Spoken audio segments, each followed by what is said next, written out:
I remember the first time I meditated was I was in college, and when I was in college, a long time ago, there was all these, like, it's ET or something, or TM or something, and it was like all these things were going on, and it was all new, and we didn't know what to do, and I remember going to some house, and everybody was sitting there, and I thought I thought like it would be a very sacred moment in my life, and I sat there, and they said, okay, now cross your legs, I crossed my legs, and then they said, now close your eyes, and I closed my eyes, and I was waiting for something to happen, and I was like, and I tried really hard to see something black, and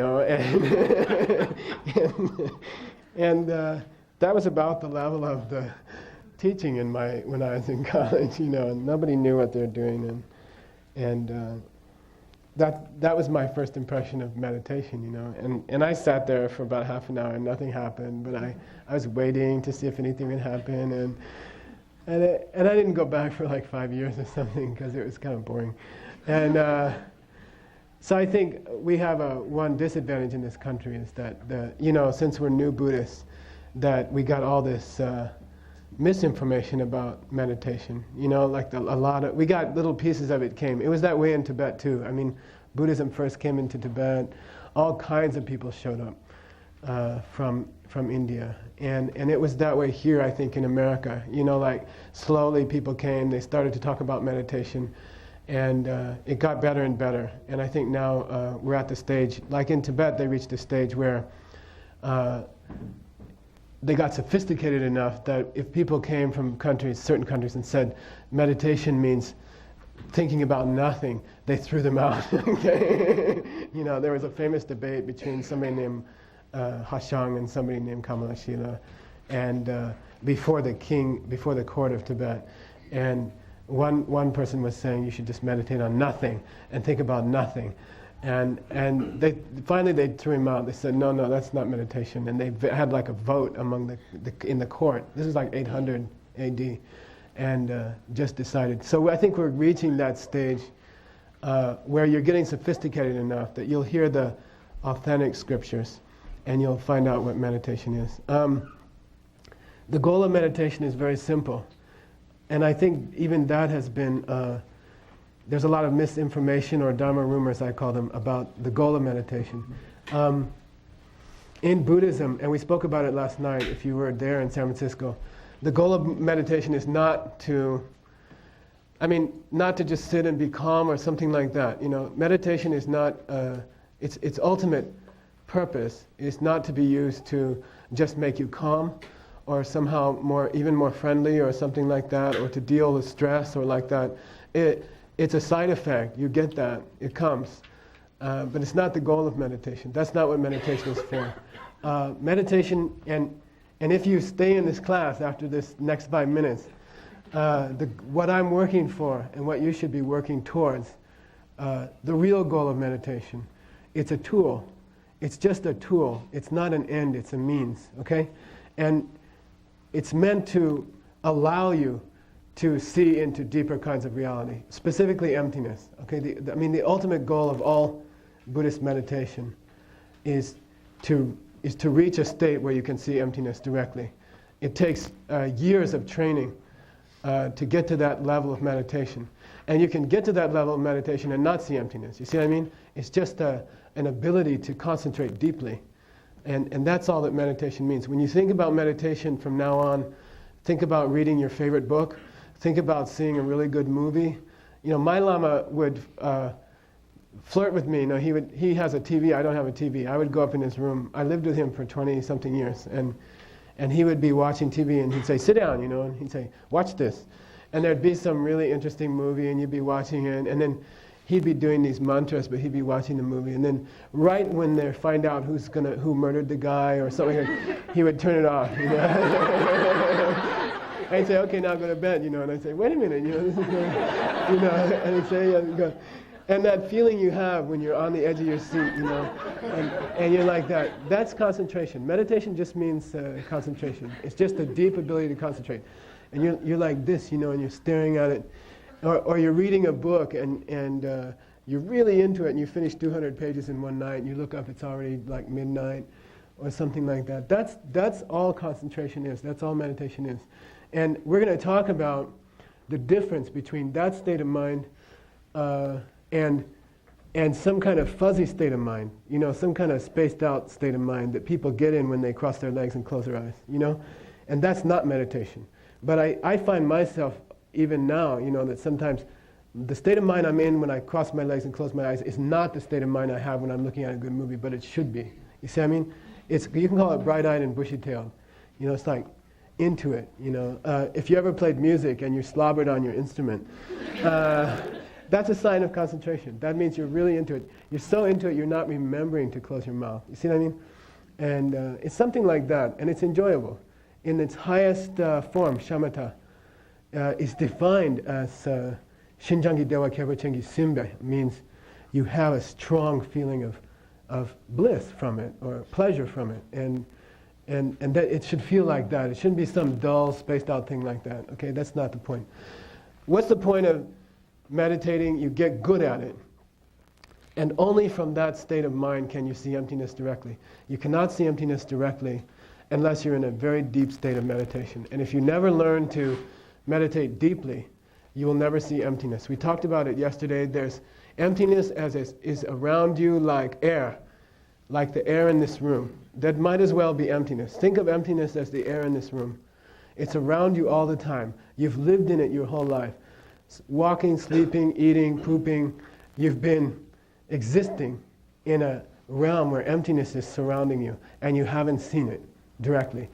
It takes about 20 minutes to have the first direct experience of emptiness.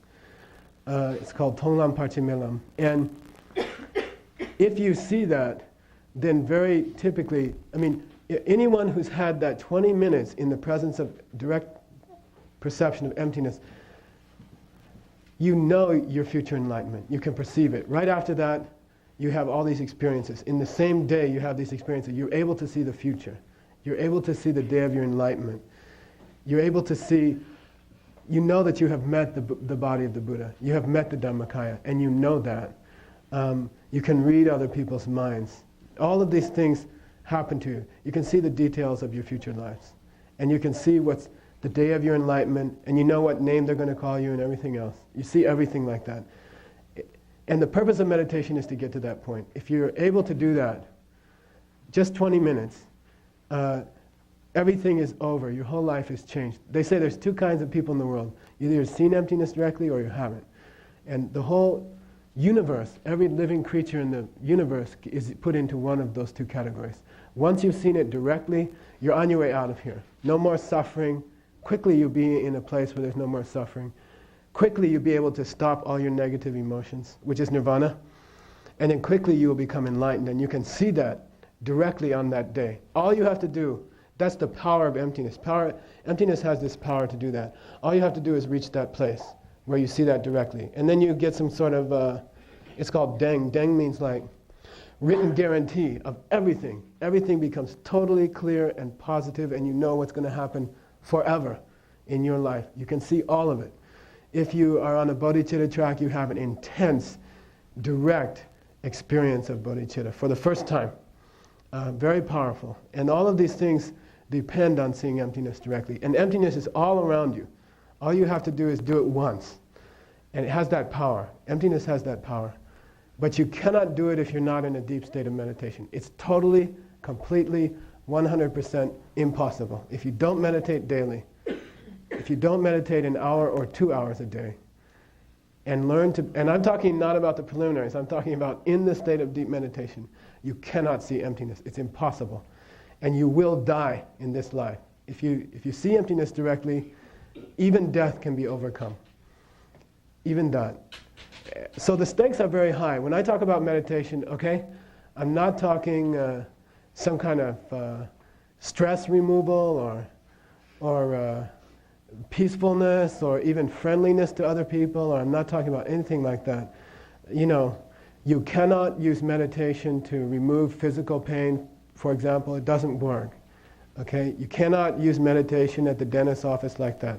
Those are Those are caused, pain like that is caused by other things. Meditation won't necessarily be very pleasant for a while.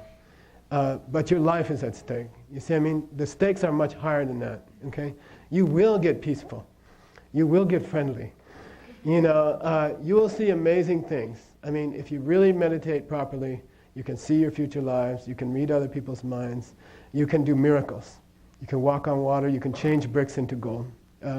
It's not the point. It doesn't help you. You're still going to get old and die. The point is to use it as a tool to reach a place where you don't have to get old and die anymore. Okay, and that's only reason to learn to meditate. It's a means to an end. So you have to get the end straight in your mind. You know, it'll also help you when you don't feel like meditating, if you remember that. Okay, and if you have a meditation when it doesn't go so well, because you don't feel so good, that's irrelevant. Okay, it doesn't matter. That's not the goal of meditation. I have so many people, I say, how was your meditation today? They say, great. I said, why? They said, oh, I had this chill up my spine, you know. I say, yeah, but did you see, you know, anything to do with emptiness? Did you understand anything? Did you have any insights? Oh, no, but it felt really good. I had a good meditation. You know, no, it doesn't have anything to do with it. It doesn't, that's not the point. A good meditation could be very painful physically. It's okay. The point is that you realize something and that you're able to go into deep concentration on something. And that's the idea of meditation. Meditation is, by the way, not something that you do in sessions. Okay? They're called tsam and tuntsam. The point is not that you just do meditation an hour a day or something like that. I'm talking about deep meditation and meditation posture. But to really meditate successfully, it's something that you do all day long. Okay? It applies to every part of your life. It's something that overflows into every part of your life. And this is, even in the tantric text, they're very adamant about it.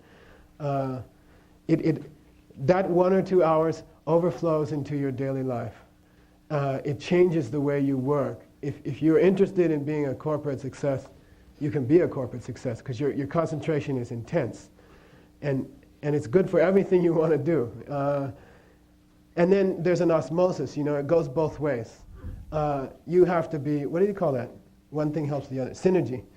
You know, and then when you're out of meditation, you behave in certain ways that support your meditation. You see what I mean? So while you're in meditation, obviously you're meditating, but when you're out of meditation, the skill of meditation is that in the other 22 hours of your day, you are undertaking a special way of life that makes you a better meditator. And so the meditation helps your life, and then the life helps the meditation. And if you think it's separate, or you think that meditation ends when you get up, you'll never be a great meditator. It's a whole lifestyle, is what I'm trying to say. And if it doesn't become a lifestyle, you won't succeed at it. And we're going to cover how to do, you know, all the session properly. And then we're going to flop over and talk about the lifestyle that you need to live to meditate properly. Because if you just meditate 2 hours a day and then you get angry at people, you don't keep your morality, and you eat too much, you won't be able to meditate when the time comes. They have to go together. You have to talk about your lifestyle as well as meditation. Okay? All the courses that we do, in New York we have like 15 courses like this, very strictly founded in the original text. So I like that you know, this is not my presentation. You won't find anything written by me in those 15 courses. There's 3,000 pages of material there. It's all the original books, the original text. So I wanted to just list them for you. It's called Kung. Kung means authoritative sources. So you know that you're getting it from the horse's mouth. Okay? And this is not the most exciting part of the class. It's like listing books, okay? But I think it's important that you know that it's coming from very holy sources, okay? And not something I made up or something like that, okay? Can everybody see this board? Yeah? You want to move it back? Do you think we can move it back a little bit? I don't know. Would it work? How about back this way a little bit? This is fancy. When did you guys get this? Special for you. Oh. Is that better? I'll try to stand in front of it as much as I can. You all right? They can't see in the middle. You won't be. Is it better over on that side? There's a pillar. You'll just have to go like that. I can't move the pillar. Okay. Perhaps the most important source we'll use is this better? Can you see better here? Okay, we'll do it better. In Sarah, all the deadheads sit behind the pillars because the geeko can't see you. If you fall asleep, you won't get hit. Ellie, do you have that thicker one, Ellie? The thick one? You have it? Thank you. Okay.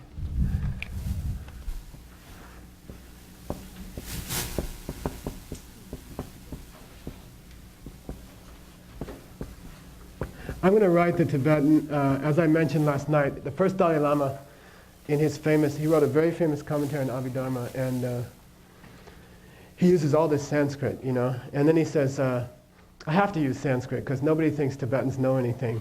So if I use Sanskrit, people think I know what I'm talking about, So it's the same principle.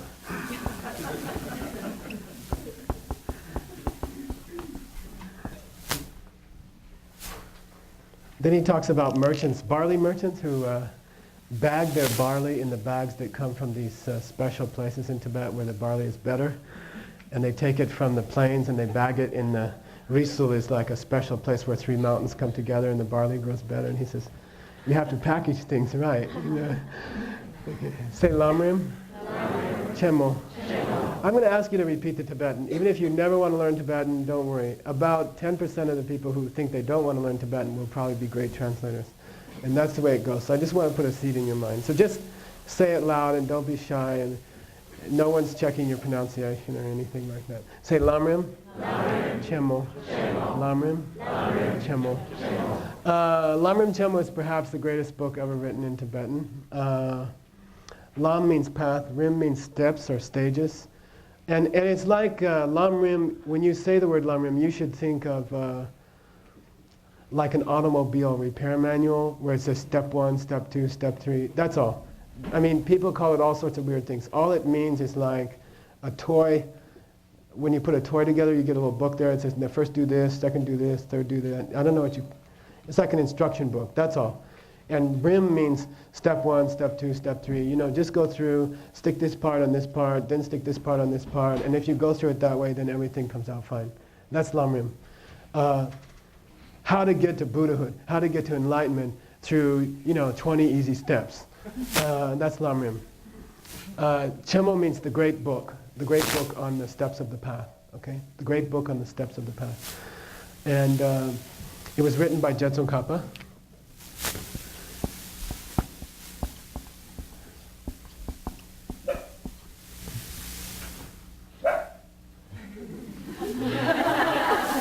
Sounds like somebody I know.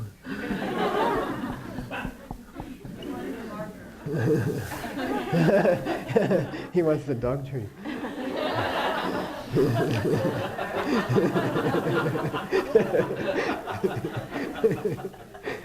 1357, 1419. Probably most famous for being the teacher of the first Dalai Lama, who was pretty young when Jetsun Kappa was old. They didn't stay together that long, but he wrote this book. And this is 1,000 pages. It's beautiful. His section on meditation is very, very great. And much of your reading will be from the Lamrim Chemo.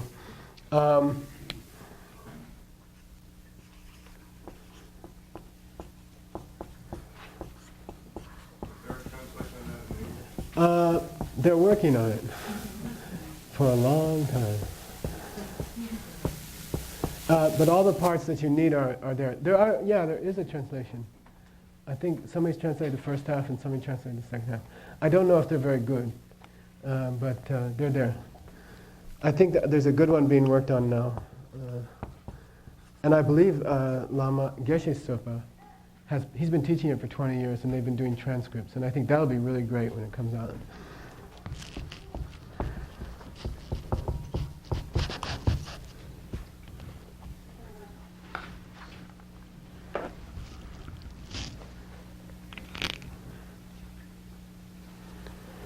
Say Namdo, Lakchang.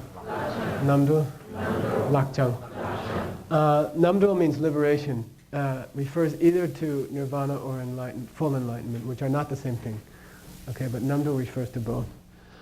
Lak means your hand, and Chang means, the full name is Namdo Lakchang Saktupa, and it means a gift of liberation thrust into your hands. Like, here, take it.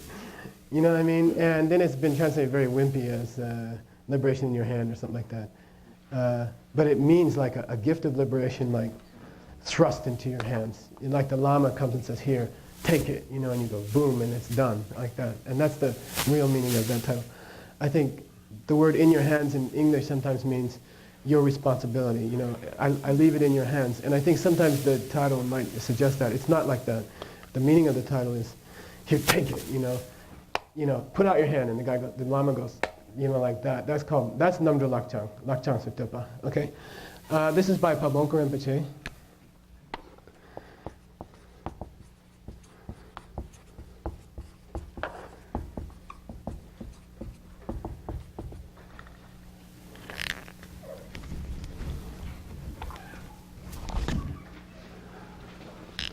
He was born in 1878, passed away in 1941.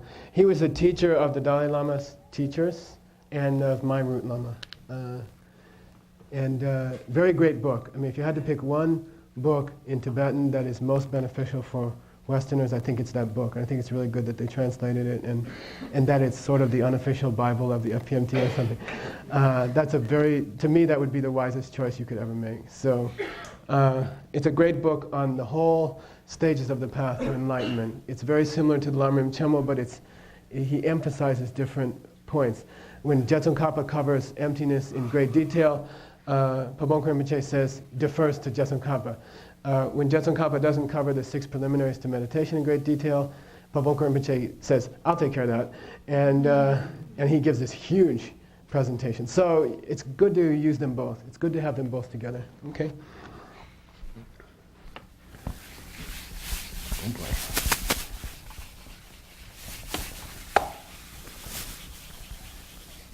A lot of this comes from a book called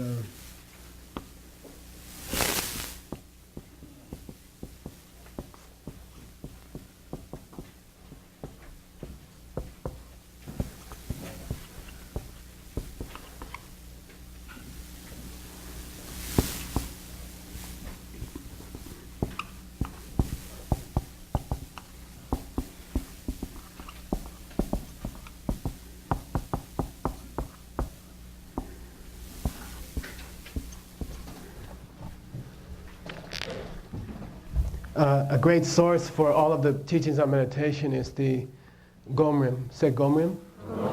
Gomrim. In Sanskrit, Bhavanakrama. Okay, Bhavanakrama. It was written in Sanskrit, translated into Tibetan. Master Kamala Shila was one of the two parties in that debate. He won, the other guy got kicked out of Tibet. Kamala Shila said, come on, you have to have content in your meditation. Your meditation should concentrate on something. You should focus on an object or a problem or an outline.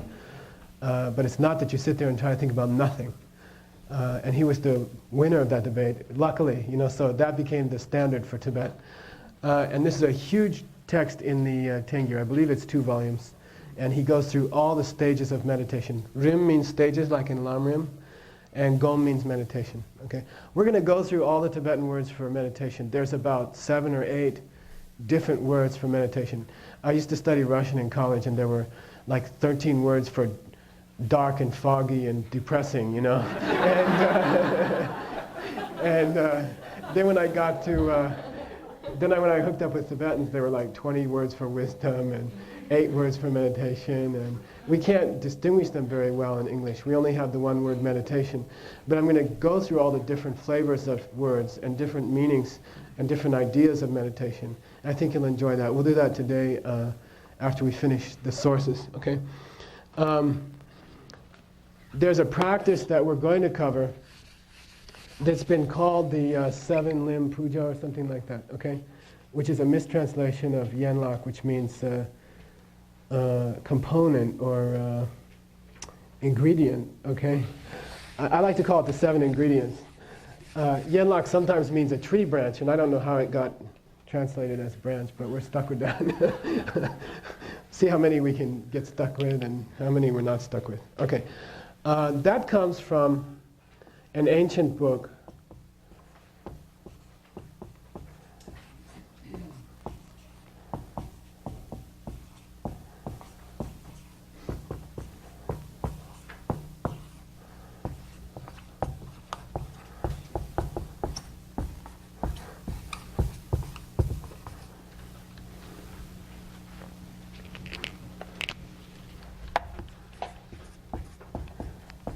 You notice that we're going backwards. This is very typical. Okay? I mean, you go back, you start with your lineage lamas, then you work back to the Buddha. You know, you go back 2,500 years. Okay?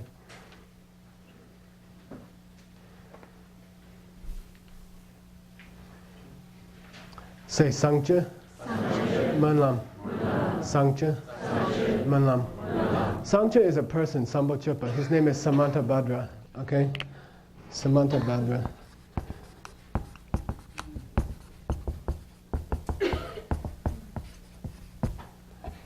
And he's a famous bodhisattva, and he made this incredible offering to the Buddha. Munlam means prayer, like the great prayer festival in Tibet is called Munlam Chamo. And this is in the canon, in the Buddhist canon. And in there are the 7 steps, or the 7 ingredients to how to do a proper preparation for meditation. So we'll be doing that also. There are other texts on the 6 preliminaries. I mean, it's not something that Tibetan Lamas made up. They come from ancient India. They're 500 BC. And we'll go through the 6 preliminaries. The last text that we'll study, the last part, we'll talk about what he's supposed to meditate on. You see? It's one thing to talk about how to meditate, and then at the end you have to say, okay, go out and meditate. And the student should say, on what? You know, and then there should be something to meditate on. So there's a very powerful text which would be very typical to meditate on. It's also very great text to use because it's a bridge between Sutra and Tantra. Okay? It's a bridge between the open teachings and the secret teachings. And this is called Yunden Shigyama.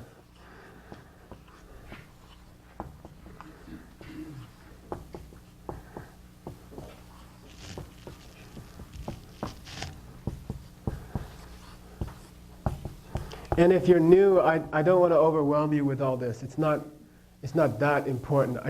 All I want you to do is, you know, leave here with the impression that I know what I'm talking about, and I'm using, and that I'm using authentic text. That's all. You don't have to memorize all this stuff. I mean, learn it for your homework and then forget it. Okay?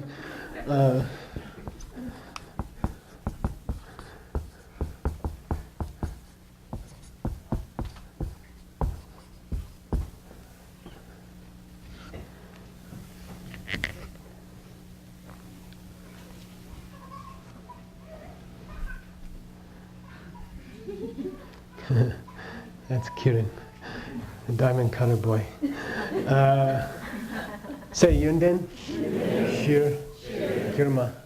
Yunden, Shir, Kirma. Yunden means good qualities, good spiritual qualities. Okay, like patience or meditation. Okay. Shir means the foundation or the basis. It can also mean source, and in this case it means source. Okay. Gyurma means you who are, okay, you who are the source of all my good qualities, meaning your Lama. Because the first line of the text is Yunden Kungi Shigyur, you are the source of all good spiritual qualities. You know, if you are fortunate enough to live and stay close to a very qualified Lama, they rub off on you. And every hour that you spend with them, they're rubbing off on you constantly. And you're learning things that you don't learn in class. And this is called Yunden Shigyurma. Just to be in their presence as much as you can is Yunden Shigyurma. And it's been translated as foundation of all good qualities or something like that, or the source of all my good, something like that. This is a very beautiful, it was written by Jetsun Kappa. Most people don't know that it was actually a prayer that he spoke sitting in front of a statue of Lord Atisha in retreat at Rajang Monastery in 1402. Okay, so he's like sitting in front of this statue, he hasn't met Lord Atisha. Atisha died, 400 years before. And he's like praying for some kind of blessings from Lord Atisha. And it gets very, very intense. And he's praying and praying and praying. And he does a long prayer. The Yinishigumi is only a little slice out of the middle, okay? And he does this long, called Jinla Pung, something like that. Pungyur, which means mountain of blessings, okay? And the whole book is called that. And he's like praying and praying and praying, and he's praying. He's come to Rajang, which is one of the first monasteries in Tibet, to get some blessings from Atisha. And most people don't realize, Jetsun Kappa wrote how many pages of scripture? 10,000, okay? I mean, it takes us in the monastery, in the winter debates, we spend a month, about 12, 14 hours a day debating 25 pages, 50 pages. He wrote 10,000 pages. They say he was taking dictation from Manjushri.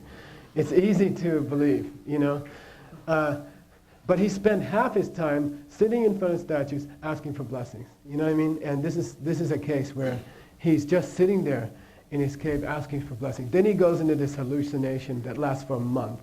He goes into it like an LSD trip that off and on for a month, like he's eating a little bit, drinking a little bit, and then he's back in this hallucination, and he's communing with all the lamas of the Lamrim lineage back to the Buddha.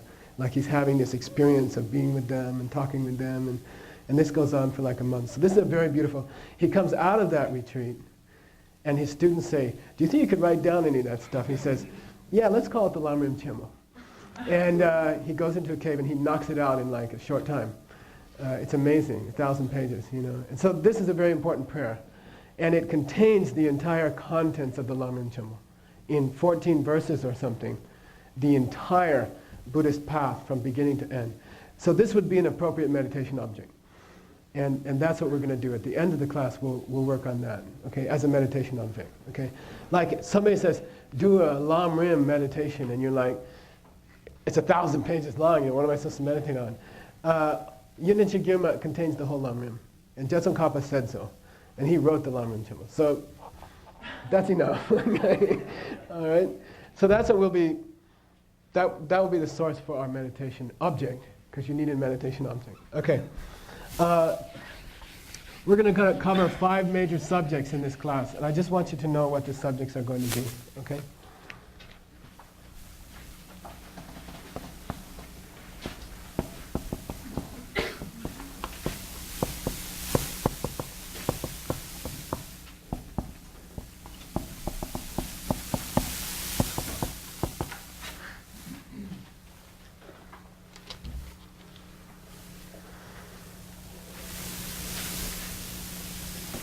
The first one is how to get ready to meditate. Meditation, if you've ever done any kind of serious exercise, which I did many years ago, okay, that's it.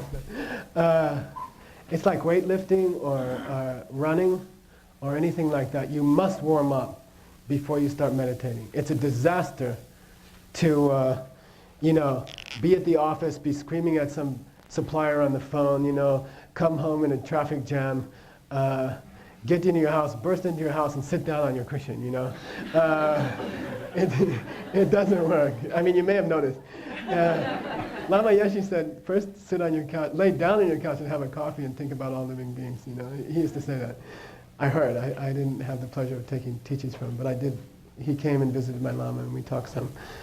So it's very important to get ready to meditate properly, okay? There's steps that you take after you sit down or just before you sit down, and then there's kind of steps that you take your whole life, okay? Your whole 22 hours before you go into and sit down on your meditation cushion. So there's 2 stages there that we're going to talk about, how to get ready. The main component here is called the 6 preliminaries.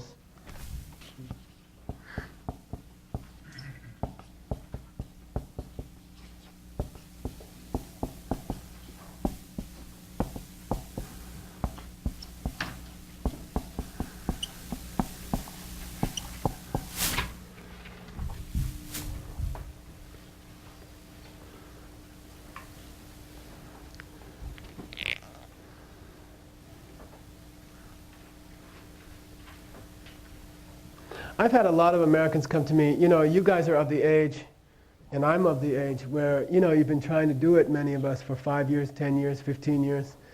And then some people come to me and say, look, I've been trying to meditate for 5 years, off and on.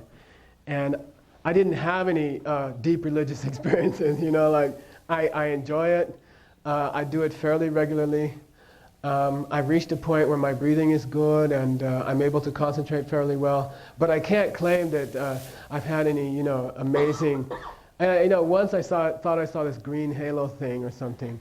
But, and I might have had, I'm not sure if I was falling asleep or it was a little glimpse of emptiness or something like that. You know what I mean? And I hear that often. And, but I didn't have like a confirmable deep religious experience. It didn't happen to me. And then I normally question them about their warm-up. You see? Did you do your warm-up? Are you preparing well for your meditation before you meditate? And then they say, I never heard of that. And this is taught by Lord Buddha. This is in the Kangya. There are texts called the Six Preliminaries in 2,500 years ago, taught by the Buddha. And you probably can't meditate successfully without knowing them.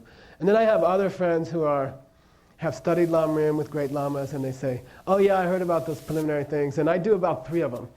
And but usually I don't have time because I wake up late. I got to get to work, and the kids are starting to wake up, and then I say, well, what do you expect? It's very similar to trying to run a short race, like a 50-yard dash without warming up. It's very similar, and you'll get very similar results. Okay, and I'm not kidding. It's just like that, to get up cold and try to run a very short, intense race. You'll just hurt yourself or it won't work out.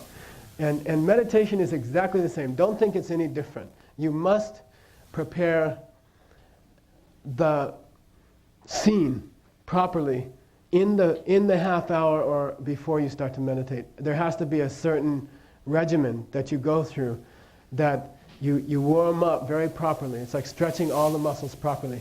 And then you slide into meditation. You know what I mean? And it's very smooth and very organic, and then it goes very well. And then there's whole lifestyle things that you could do for the whole time you're out of meditation, so that when you get into your meditation room, your mind and your body are totally ready to meditate. Okay, so we're going to talk about the preliminaries or preparation for meditation in both of those terms. What do you do in the few minutes before you meditate, and then what do you do the whole rest of your life to make sure that your body and your mind are very, very ready to meditate. Okay, and you have to do both of those. You have to cover both of those. We'll spend 2 classes on that. Okay, 10 classes total, right? Yeah. Okay. Second one.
Say shine, sokden.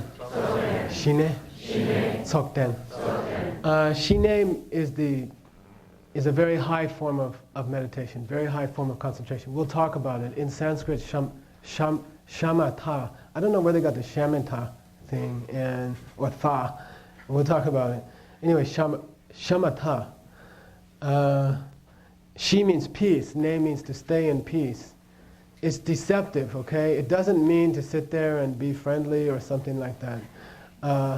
It means to, the definition of shine is that you reach an incredibly deep point of meditation which is imbued with physical and mental pleasure. Okay? And that's the definition of Shinne. It's the highest form of one-pointed mind. And we'll talk about the difference between one-pointed mind and shamatha and dhyana and bhavana and all these different kinds of meditation. Okay? In English, we have one word, meditation. Okay? Tsok means, you know tsok in the meaning of a prayer or an assembly, like we're doing at tsok tonight. But the literal meaning of tsok is for many things to gather together. So this means to fit all the necessary components of the environment, the meditating environment, you know, mental, physical, and geographic environment in which you should meditate. Okay, preparing the environment so that the meditation goes well. The first of those, obviously, is getting the right place to meditate. You know, making sure you have a conducive atmosphere, the ambiance of the place to meditate properly. And then there are other components of that, but it's how to set the environment around you. Den means, it's a difficult word meaning to utilize or to get ready or to, here we could say, setting the environment, okay? Getting your environment ready, okay?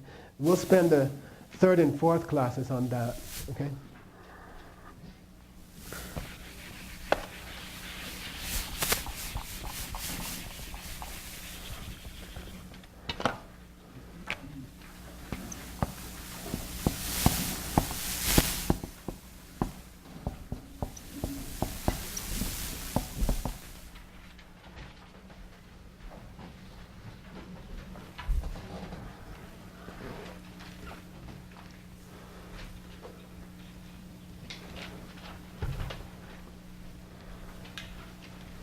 The third part of the class will concentrate on, you know, physically, how are you supposed to sit?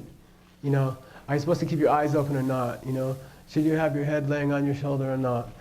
You know, can I be a meditator if I have to sit in a chair? And you can, okay? And we'll go through all of those things, you know. What is the traditional physical posture? Again, this has come from ancient times. This was taught by the Buddha. It's called Nam Nangi Chunun.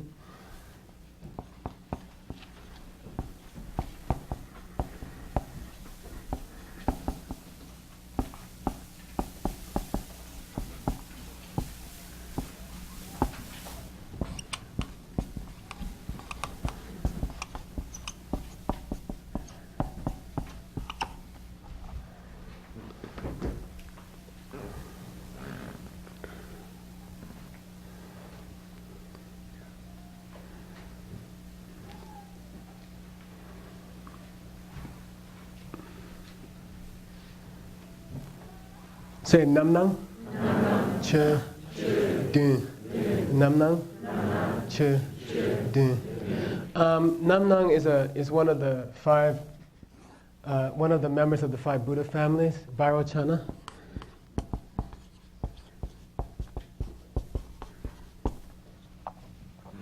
This is like it's one of the five classic Buddhas. They're called Dhyani Buddhas. I have no idea why. I've been studying it for a couple of days. I can't see anywhere. I don't even know why. Maybe something to do with meditation. I don't know. But in the text, Vairochana is important for posture because this Buddha represents the physical purity of the Buddhas emanating as an angel, emanating as a living being. Okay, so if you took all the total purity of a Buddha's physical body, okay, they don't have any arthritis, they don't have any backaches, they're physically perfect. They are made of light. Their bodies don't have any inner organs, for example. They don't have poo-poo or pee-pee. They're totally, physically, they are absolutely perfect. And if you took that physical perfection and put it into the form of a living being, that's what Vairochana is. So the posture is called the posture of Vairochana, okay, for that reason, okay? That's why it's called the posture of this Buddha, okay? The Buddha's name means appearances, and it refers to the ability of this Buddha and all Buddhas to appear any way they want, anywhere they want, anytime they want, okay what I mean?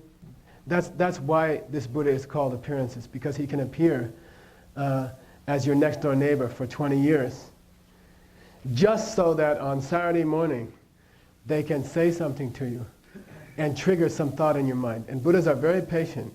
20 years is nothing in the lifetime of an omniscient being. So they could move next door to you and live there for 20 years and appear to be a normal guy. That's his name, right? Appearances. And then pop something on you, just to test you, or just to push you a little further along a spiritual path. And in fact, all the people in your life could be like that. It's Truman's Show all over again, okay? Truman's Show is profound. If you haven't seen it, you should see it. It's exactly like that.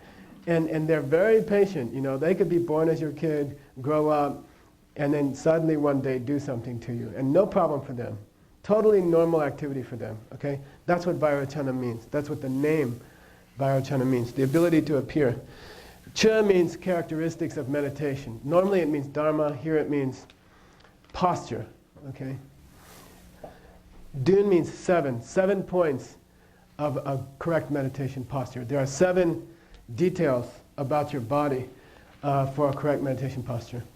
Oftentimes we add another one, which is counting the breath, and we'll be doing that. Oftentimes they call it the 8, by adding the counting the breath, okay? So sometimes you hear the 7-point posture of Vairocana, and then sometimes you'll see the 8-point posture, which is the addition of the breath, which comes from the Abhidharma, Vasubandhu. I think it's the 6th chapter, okay?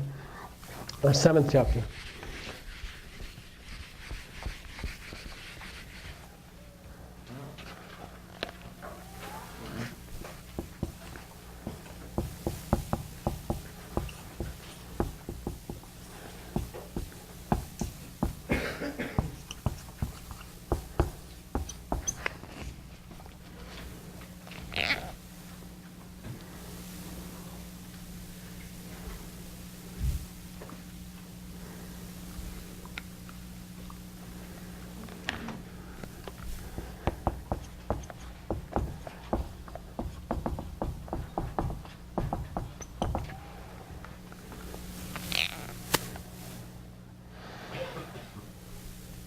Say Gomtsu. Gomtsu. That's the guts of the course, okay? How to actually do it. While you're in meditation, what are you supposed to think about? And this comes in 3 parts, okay? Galupas love divisions and to number things, and that's what we do. Okay, 3 parts to how to meditate properly. First one is called the 5 problems of meditation, called Nyepanga. Okay, so you have to, if you're going to be a good meditator, you have to know the enemy, and you have to be able to recognize the enemy when the enemy comes. And some of the things you think are enemies are not, and many of the things you think are great meditation are enemies, okay? And you have to learn to, it's called Dangni Chepa, means you have to learn to tell the wheat from the chaff. You have to be able to distinguish between what's a problem in your meditation and what's a good thing in your meditation. And many of the things you think are, when you say, oh, I had a good meditation today, Jetson Kappa would say, yeah, about half of it was spent in subtle dullness, you stupid head. You know what I mean? You have to learn to identify very subtle problems of meditation, and they're difficult because they appear to be good meditation, you see? So you have to learn the very subtle enemies of meditation. So there are 5 problems, typical problems of meditation. Then there are 8 fixes for those 5 problems. There are 8 actions that you undertake. There are 8 ways of battling the 5 problems, okay?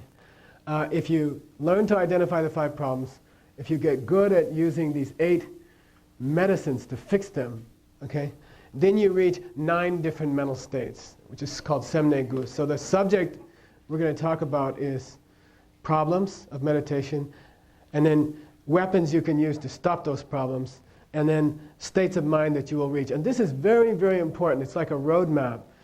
Somebody come up to you and say, how's your meditation? Say, I'm on level 3. And you know what level 3 means. And you know how to stay there. And you know why you got there. You see what I mean? And it's not just this fuzzy thing that goes on for 10 years, and then at the end of 10 years, you can honestly say, I'm not much better than I was when I started, I don't know. It's very great to know what are the problems, to know how to attack them, and then to know how to judge your progress. Oh, I'm on level 3 now. And I commonly meet Americans who who think they reach shamatha. You know what I mean? It's like, if you think you reach shamatha, that's like saying, I think I reached the Olympics, you know? You know what I mean? It's as silly as that. I mean, you would know it, okay? Because you would have worked on it for 5 years intensely. You know, it's like saying, I think I won a gold medal in the Olympics, but I'm not quite sure, you know? It's like silly, you know? It's like crazy. So you have to know how to tell where you are, okay? And that'll be the subject of Gombetsu, Gomso, okay? The last subject, then we'll take a break, okay?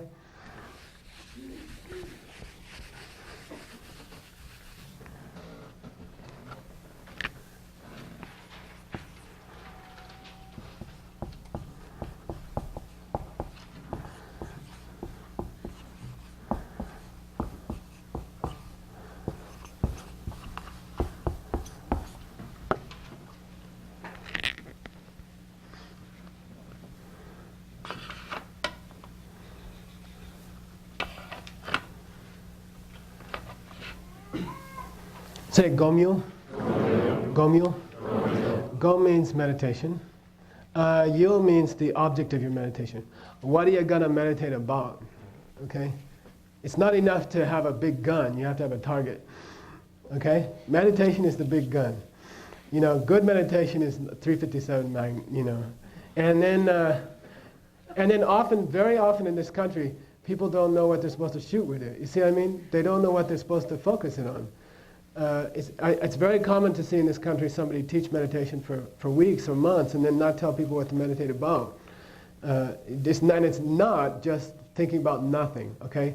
This is, even in 800 AD, was clearly identified as the biggest mistake you can make in meditation, you know? If you think that it's useful to sit there for 2 hours and try to think about nothing, you know, I said last night that all the kids in my high school that used to space out in the back, they all be enlightened by now. You know, I mean, they did that and it didn't work. It didn't do anything. You know what I mean? So that's a very grave error, and it's a very grave error to teach that to people.